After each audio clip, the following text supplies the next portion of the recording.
Hello,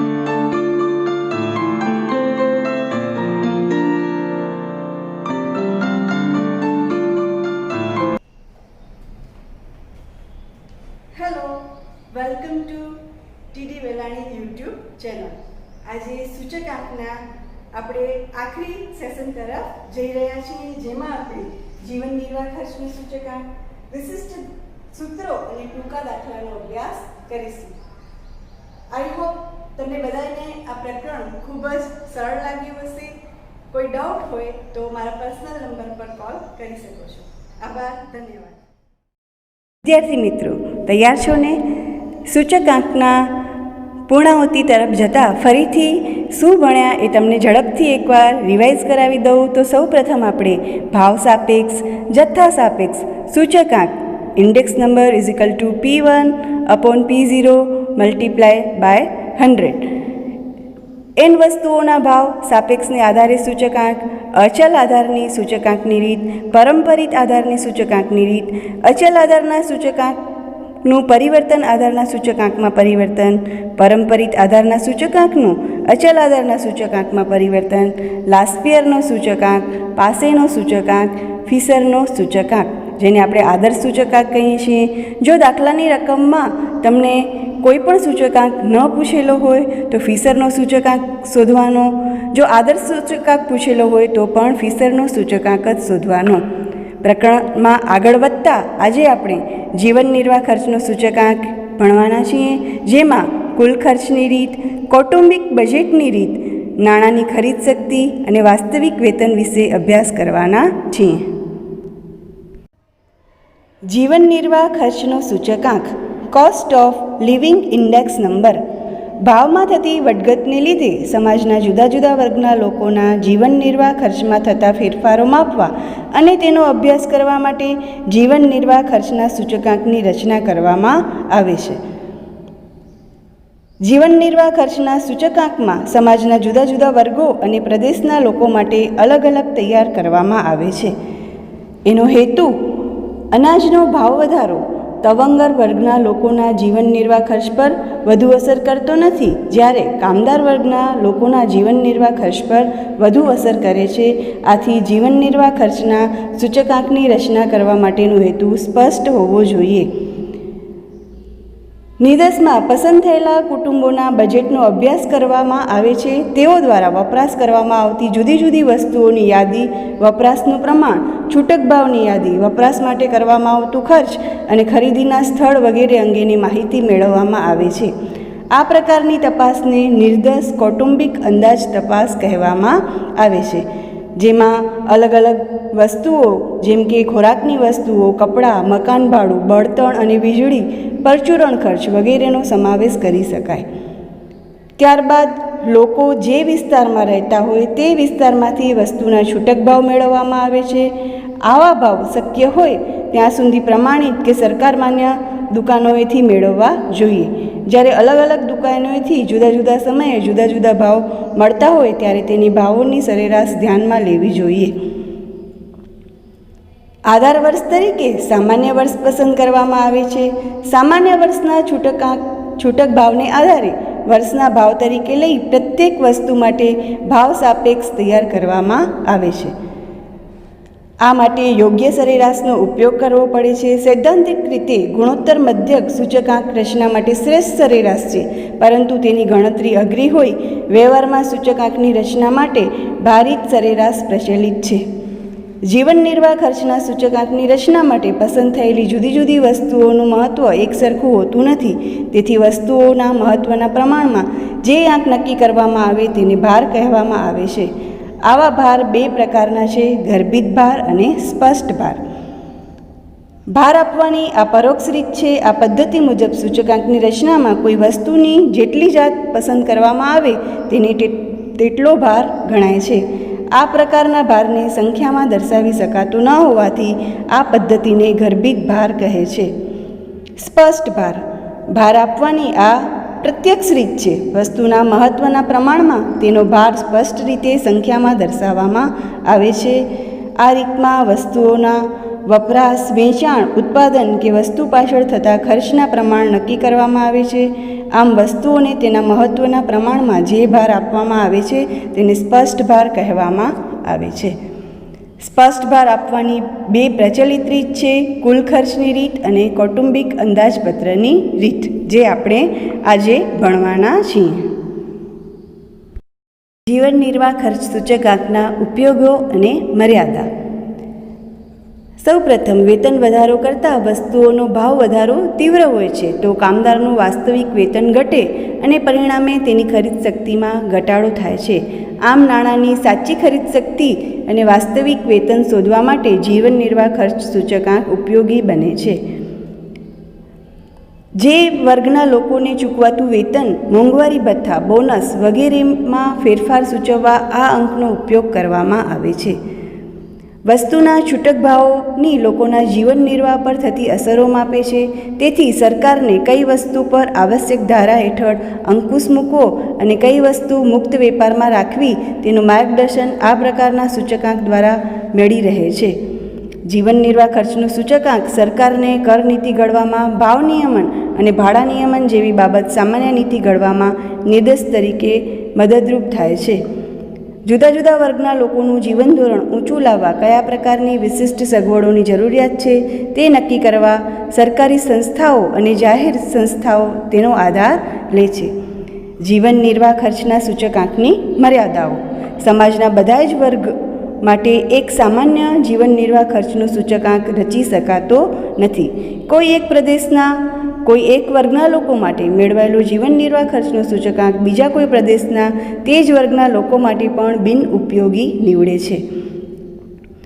જીવન નિર્વાહ ખર્ચના સૂચકાંક કોઈ વર્ગના ખર્ચમાં થતો સરેરાશ ટકાવારી ફેરફાર દર્શાવે છે. તેથી વ્યક્તિગત જીવન નિર્વાહ ખર્ચમાં થતા ફેરફારો માપી શકાતા નથી. જુદા જુદા વર્ગના લોકો માટે તેમજ જુદા જુદા પ્રદેશો માટે અલગ અલગ સૂચકાંકની રચના કરવી પડે છે. એક જ વર્ગના લોકોના ખર્ચ તેમના કુટુંબના કદ, રહેણી કહેણી, શોખ, ટેવ વગેરે પર આધારિત રાખે છે. એક જ વર્ગના બધા કુટુંબોના ખર્ચનું પ્રમાણ એક સરખું હોતું નથી. તેની ગણતરીમાં આધાર વર્ષની સરખામણીએ ચાલુ વર્ષે કુટુંબની રહેણી કહેણીમાં કોઈ ફેરફાર થતો નથી એવી ધારણા કરવામાં આવે છે. વાસ્તવમાં સમય બદલાતા લોકોના શોખ, ટેવ, પસંદગી વગેરે બદલાય છે. તેથી નિયમિત સમયને અંતરે કૌટુંબિક અંદાજપત્ર તપાસ કરી વસ્તુઓ અને તેના ભારમાં ફેરફાર કરવો જરૂરી. દાખલાની ગણતરી તરફ જતાં 3 પ્રકારની રકમ પૂછાઈ શકે છે, જેમાં પહેલી વસ્તુમાં Q1, P0 અને P1 આપેલા હોય. I શોધવાનું હોય. I માટે P1 છેદમાં P0 ગુણ્યા 100, W માટે P0 ગુણ્યા Q0 હોય અને IW શોધવાના હોય. બીજા પ્રકારના દાખલાની રકમમાં વસ્તુમાં W આપેલું હોય, ખર્ચમાં P0 અને P1 આપેલા હોય, જેમાં I અને IW શોધવાના હોય. ત્રીજા પ્રકારના દાખલાની ગણતરી માટે વસ્તુમાં I અને W બંને આપેલા હોય. તો આ વિશિષ્ટ પ્રકારના સૂત્રો માટેના દાખલા છે. ભાર 2 પ્રકારના હોય છે, ગર્ભિત ભાર અને સ્પષ્ટ ભાર. ગર્ભિત ભારને સંખ્યામાં દર્શાવી શકાતો નથી, જ્યારે સ્પષ્ટ ભારને સંખ્યામાં દર્શાવી શકાય ને દાખલાની ગણતરી માટે સંખ્યા અનિવાર્ય છે. સ્પષ્ટ ભારમાં 2 રીત છે, કુલ ખર્ચની રીત અને કૌટુંબિક અંદાજપત્રની રીત. કુલ ખર્ચમાં પણ 2 ભાગ પાડી શકાય, Q0 અને Q1. Q1 માટે લાસ્પિયરનો સિદ્ધાંત 1000 વાળો સૂત્ર યાદ રાખવાનો અને Q1 માટે પાસેનો સૂચકાંક યાદ રાખવાનો. બીજી રીત છે કૌટુંબિક બજેટની રીતે સૂચકાંક, જેમાં સૂત્ર છે σIW/σW, જ્યાં I બરાબર P1/P0 ગુણ્યા 100 અને W બરાબર P0 ગુણ્યા Q0. મિત્રો, અહીંયા આપણે કુલ ખર્ચની રીત અને કૌટુંબિક રીતે સૂચકાંકની ગણતરી કરવાની છે. તો સૌ પ્રથમ આપણે અહીંયા જોઈએ તો જથ્થો જૂનો છે એટલે અહીંયા Q0, ભાવ જૂનો P0, વર્ષ જૂનો P1, ભાવ જ આપેલો છે. તો અહીંયા આપણે Q0, P0 અને Q1 મળી જાય છે. કુલ ખર્ચની રીતનું સૂત્ર એટલે લાસ્ટ યરનું સૂત્ર Q0 આપેલું છે એટલે 1000 વાળું સૂત્ર વાપરવાનું. કુલ ખર્ચની રીત બરાબર સિગ્મા P0. તો કુલ ખર્ચની રીતે જવાબ આવે છે 130.19. બીજી જ રીત જોઈએ તો કૌટુંબિક અંદાજપત્રની રીત, જ્યાં આપણે Q0, P0 અને ભાવ આપેલા છે. કૌટુંબિક અંદાજપત્રની રીત શોધવાની છે. તો અહીંયા Q0, P0 અને P1 આપેલા છે. કૌટુંબિક અંદાજપત્રની રીતનો સૂચકાંકનું સૂત્ર સિગ્મા IW ના છેદમાં સિગ્મા W. I પણ આપણી પાસે નથી અને W પણ આપણી પાસે નથી. તો સૌ પ્રથમ આપણે જે નવું છે I કેવી રીતે શોધશું અને W કેવી રીતે શોધશું, તો નવી કોલમો આપણે બનાવવી પડે, જ્યાં I માટેનું સૂત્ર છે I બરાબર સિગ્મા P1 ના છેદમાં Q0 ગુણ્યા 100 અને W બરાબર P0 Q0 અને હજી એક કોલમ બનશે IW. તો સૌ પ્રથમ આપણે I રેડી કરીએ. તો I બરાબર આપણે અહીંયા P0 અને P1 15 ના છેદમાં 18%, એવી જ રીતે 32 ના છેદમાં 40%, 12 ના છેદમાં 18%, 50 ના છેદમાં 70%. એવી જ રીતે Wની કોલમ જેમ કે P0 Q0 જે કોલમ આખી ઉપર બનાવેલી જ છે 900, 1280, 180, 1250, જે આપણે સીધા મૂકી શકીએ. અને બંનેનો ગુણાકાર, મિત્રો કેલ્ક્યુલેટર તમારા હાથમાં જ છે, ગુણાકાર કરી અને બંનેનો સરવાળો કરવાનો છે. તો આ રીતે આપણે સિગ્મા W અને સિગ્મા IWની કોલમ મળી ગઈ. ઘણા મિત્રો પેપરમાં મેં જોયું છે કે સિગ્મા Iનો પણ સરવાળો કરે છે, જેની સૂત્રમાં ક્યાંય પણ જરૂરિયાત નથી. આપણે સમય બગાડવાનો નથી, 3 કલાકમાં પેપર પૂરું કરવાનું છે.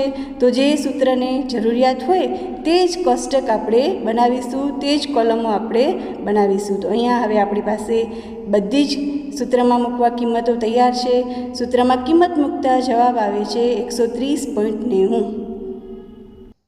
દાખલામાં આગળ વધતા આપણે અહીંયા મધ્યમ વર્ગના કુટુંબનો અંદાજપત્ર કૌટુંબિક બજેટની રીતે દાખલાની ગણતરી કરવાની છે. W સીધું આપેલું છે, જે ટકાવારીમાં 100 પૂરું થાય છે.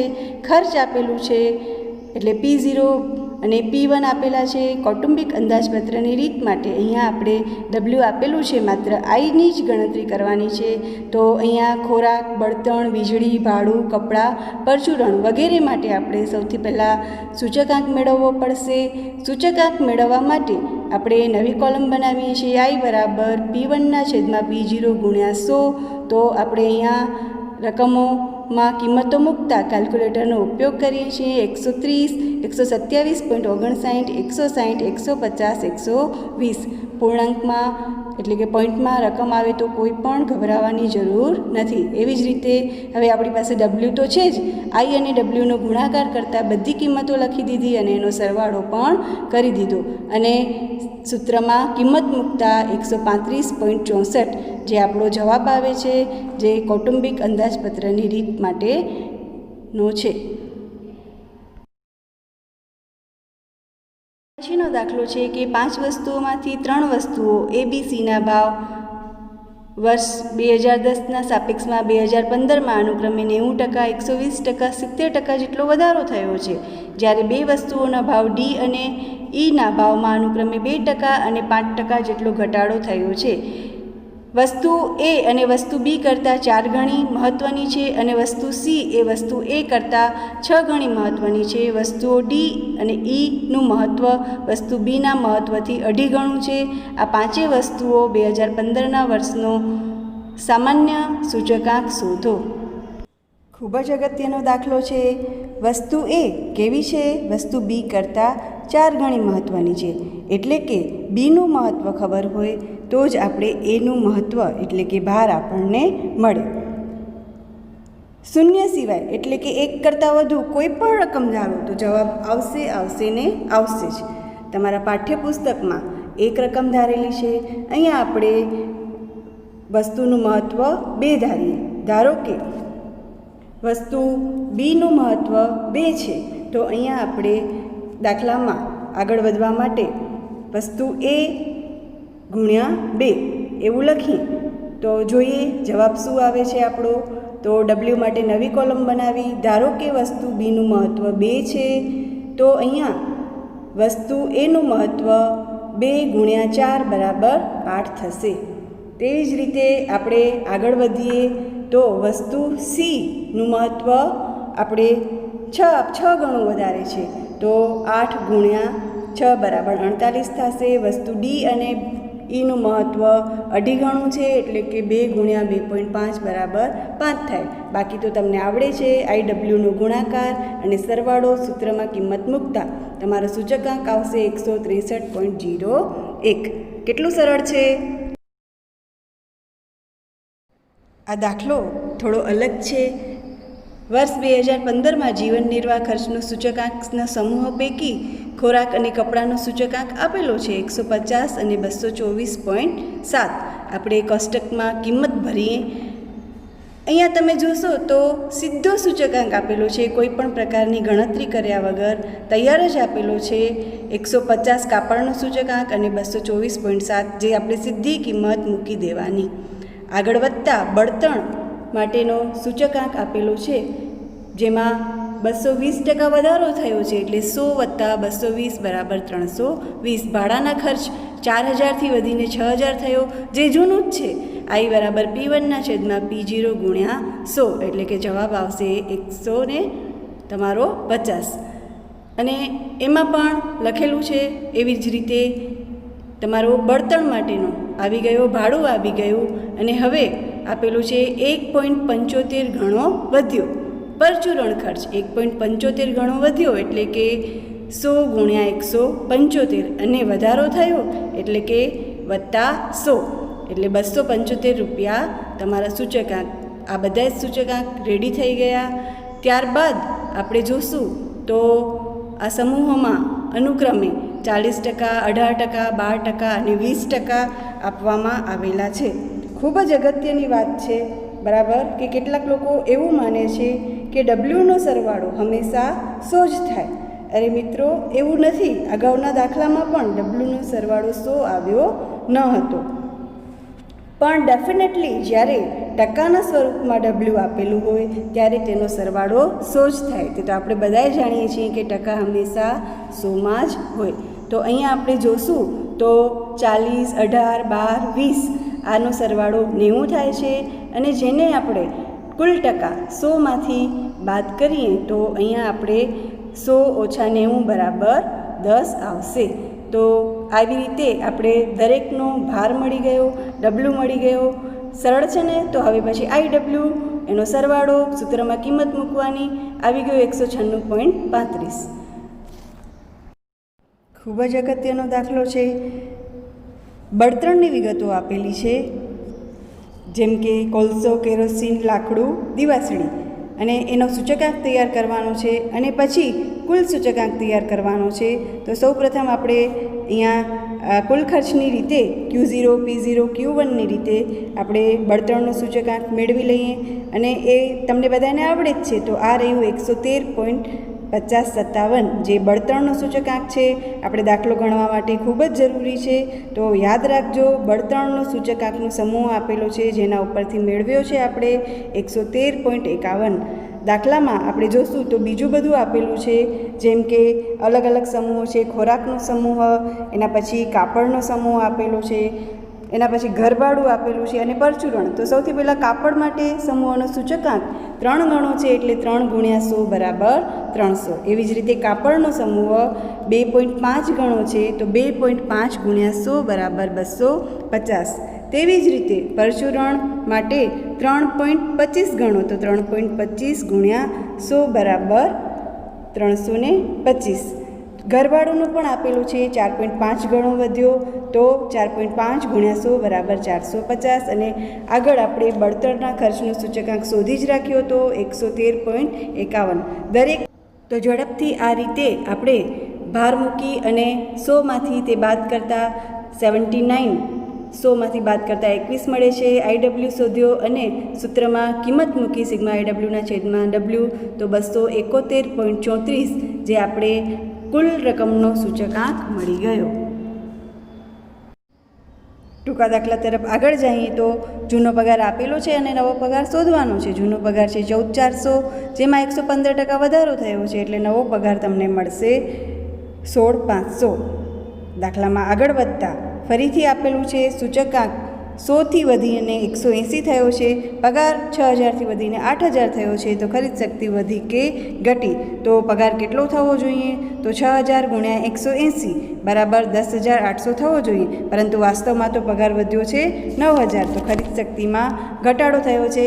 10,800 ઓછા 9,000 બરાબર 1,800 ઘટાડો થયો કહેવાય. એના પછી છે બંને સૂચકાંકની ગણતરી કરવાની છે. બરાબર, તો અહીંયા આપણે અલગ અલગ સૂચકાંક આપેલા છે, બંને સૂચકાંકની ગણતરી કરવાની છે. દાખલામાં આપણે આગળ વધીએ તો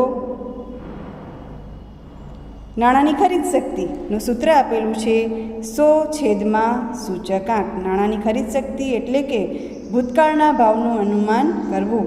જેમ કે કોઈ સૂચકાંક 400 હોય અને તેનો ભૂતકાળની ખરીદ શક્તિ જોવી હોય તો 100/400 એવી રીતે આપણે ગણતરી કરી શકીએ છીએ. કોઈ એક સમૂહના ભાવ આપેલા હશે તો અહીંયા 0.25 એટલે કે આજે જે વસ્તુ 400 રૂપિયામાં મળતી હતી તે ભૂતકાળમાં તેનું મૂલ્ય આ સૂચકાંકથી આપી શકાય. ત્યારે નાણાંની ખરીદ શક્તિ કેટલી હતી? વર્તમાન રૂપિયાના ભૂતકાળના વર્ષો સાથે એની તાકાત કેટલી છે એનું અનુમાન આવી રીતે કરી શકાય છે. આપણે અત્યારે ખબર છે કે અત્યારે જે 500 રૂપિયાની વસ્તુ મળે છે તે ભૂતકાળમાં કદાચ 100 રૂપિયાની મળતી હશે. તો આવી રીતે નાણાંની ખરીદ શક્તિનો અંદાજ મેળવવા માટે આનો ઉપયોગ કરવામાં આવે છે. આપણે અહીંયા એક સરસ એવું બીજું ઉદાહરણ પણ લઈએ તો એવું આપણે તારણ કાઢીએ કે સમૂહ જ આપેલું હોય કે 2015ના વર્ષમાં 2016ની નાણાંની ખરીદ શક્તિ 0.75 હોય તો તે ઉપરથી ભાવનો સૂચકાંક શોધો. આ MCQમાં અને એક વાક્યમાં ખાસ પૂછાય છે. 0.75 બરાબર 100 સૂચકાંક બરાબર 133.33 એવો જવાબ આવે છે. આગળ વધતા વાસ્તવિક વેતન એટલે કે આપણે જૂના પગાર પરથી નવો પગાર શોધતા હતા, પરંતુ હવે નવા પગાર પરથી જૂનો પગાર શોધવાનું છે. વાસ્તવિક વેતનનું સૂત્ર સરેરાશ માસિક વેતન છેદમાં જીવન નિર્વાહ ખર્ચનો સૂચકાંક ગુણ્યા 100.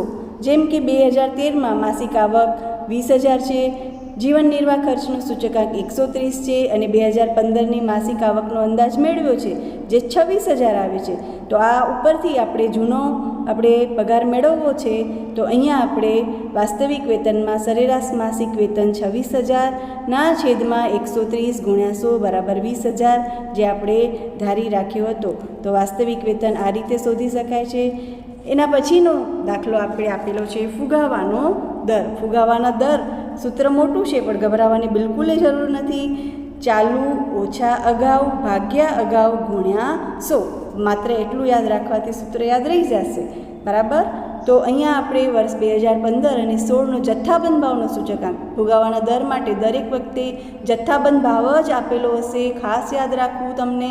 બરાબર, તો અહીંયા 2 સૂચકાંક આપેલા હશે અને જે જથ્થાબંધ ભાવના હશે એના પરથી ફુગાવાના દરમાં ચાલુ વર્ષનો જથ્થાબંધ ભાવનો સૂચકાંક ઓછા અગાઉના વર્ષનો જથ્થાબંધ ભાવનો સૂચકાંક છેદમાં અગાઉના વર્ષનો જથ્થાબંધ ભાવનો સૂચકાંક ગુણ્યા 100. તો અહીંયા કિંમતો ધ્યાનથી ભરવાની છે. તો અહીંયા આપણો જવાબ આવે છે 10.32 અથવા 10.32%.